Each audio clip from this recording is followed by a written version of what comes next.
ملګرو سلامونه. تاسو دا ګن وینئ که نه، نو بیا ټیمې والا وایي زموږ تنخواګانې بندې دي، مونږ ته څوک توجه نه راکوي او زمونږ کار ډېر په ایماندارۍ سره دی.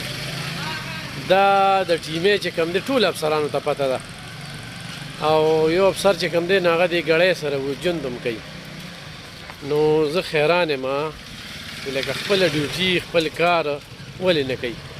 دا وګورئ جي دا مین روډ دی، دا کور دی وګوره که نه. نو دلته کې دا نالۍ چې کومه ده دا د دې سره هم بندېږي. دا ګړۍ کې د وهاب باچا او ثاقب باچا او کفایت ناظم ځای کې ښه ناظم پکې بار بار ویناګانې وکړې، بار بار ویناګانې وکړې. نو چې یو سړی دونه دا ایم سی ایریا ده، ډي سي دفتر نه په 100 قدمه فاصله کې، او ډي سي ته هم د دې پته ده. هغه وایي زه به ووایم خو ټیمې والا مجال شته خو د چا خبره مني. نو ډېره حیران کن خبره ده. بهرحال اوس ورته دا یو خبره کوو چې اوس هم وخت شته دی، دا لرې که دا ویډیو بیا به سره په بل انداز کې خبرې کوو.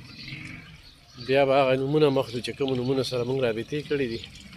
او دا وګورئ د دې د لاسه دې ستنې ته وګورئ، دا ستن چې کوم دی دا وخوړلې شوه، دا دې ته وګوره دا وخوړلې شوه. په دې ستن کې دا د بیلې میټرې دي، وابډې والا به بیا دغه کوي. نو ډېر انتخابي ظلم زیاتې کوي. دا بابا لګیا دی اپنی آپ چې کوم دی نو دا وګورئ دا ګن دا خوا دې خوا دا وړي نو دا وګوره. ناظم صاحب دا ورته ووایه چې دې ګن نه والي سره تا وینا کړې ده.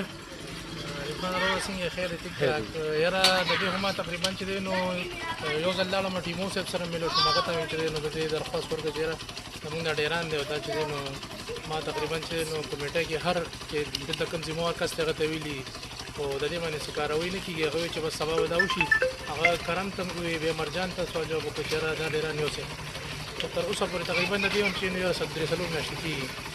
نن څلورمه پنځمه ورځ ده چې بیا مې اوس چې کوم دغه دی انسپکټر دی هغه ته مې سوال جواب وکړو. هغه ما ته وایي چې بس سبا به درشي او سبا به تا نه یوسي.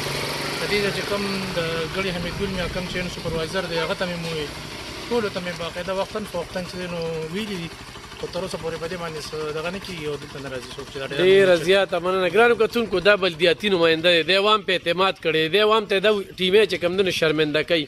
آیا د انصاف دی؟ هغه خپل ښه کوشش وکړو، بار بار ځي او دې پورې دغه ونه کړو. نو د کلي خلکو دا فیصله کړې ده چې دا ګن به اخلي او په دغه مین شاره باندې به اچو، په مین شاره باندې. نو چې په مین شاره یې اچو نو ښه دا ده چې بس دا زر لرې کړي. مننه.